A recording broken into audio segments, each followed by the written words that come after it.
Khulumbai. Hello everyone, it's me Bodoland Bodo. This is to inform you that on 17th of July we are coming to Dimakuchi, Udalguri to play a charity match between ISL I-League Stars versus Bodoland 11. So I request each and every one of you to please do come and support us and show some love and respect towards the game. So once again, I hope to see you all there on 17th of July. Thank you everyone. नमस्कार जोंनि बड'लेण्ड रायजोनि रायजो नोंथांमोन जोंनि दाब दाब जायगायाव जानानै थांनाय दैबाना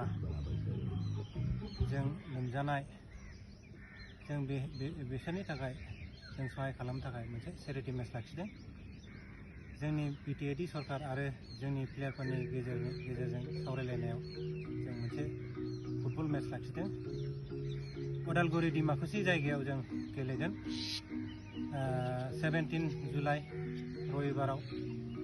जाहाथे जोंनि बे बड'लेण्ड रायजोनि रायजो नोंथांमोनखौ आं खावलायनाय थायो बयबो जाहाथे लैहोर लैहोर फैनानै बयबो जोंखौ सहाय खालामो बेनि थाखायनो आं खावलायो आरो जोंनि बड'लेण्डनि आर्टिस्ट बा सिंगार बा एक्टर एक्ट्रेस जेसेबां दं आरो जोंनि छात्र हन्था बड'लेण्डनि बिसोरखौबो आं खावलायो जाहाथे बाहाय बाहागो लाफैयो बेनि थाखायनो आं खावलायो बयखौबो आरो बयबो जाहाथे बयबो फैनानै बयबो सहाय खालामो बे चेरिटि मेचनि थाखाय आं बेखौनो खावलायो जोंनि टीमाव आइएसएलनि स्टार्ट आई लीगनि स्टार्ट बायहेरायाव दाब जायगा बायहेरायाव गेलेनाय सुपारस्टारफ्रा फैगोन जेरै हलिचरन नार्जारी बिनित राय आरो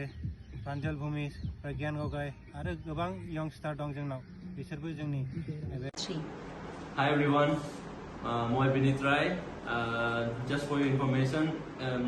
এই 17 তাৰিখে আমি ডিমাকুছিত এটা ফ্ৰেণ্ডলি মেচ খেলি আছোঁ গোটেই আমি প্লেয়াৰ্ছখিনি মিলি আমাৰ মেইন অবজেক্টিভটো হ'ল আমাৰ অসমত যিমান মানুহখিনি মানে ফ্লাডৰ কাৰণে ইফেক্টেড হৈছে চ'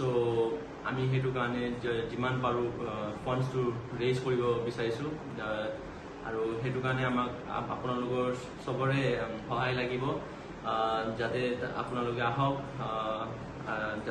মানে যিমান পাৰে মানুহ আহক আৰু মেচ আহি আমাৰ ফাণ্ডছটো ৰেইজ কৰিবলৈ হেল্প কৰক আৰু আহি পিনে মেচো এনজয় কৰক চ' আশা কৰিছোঁ আপোনালোকে চবে আহিব 17 তাৰিখে আৰু আমাক ছাপোৰ্ট কৰিব চ' লগ পাম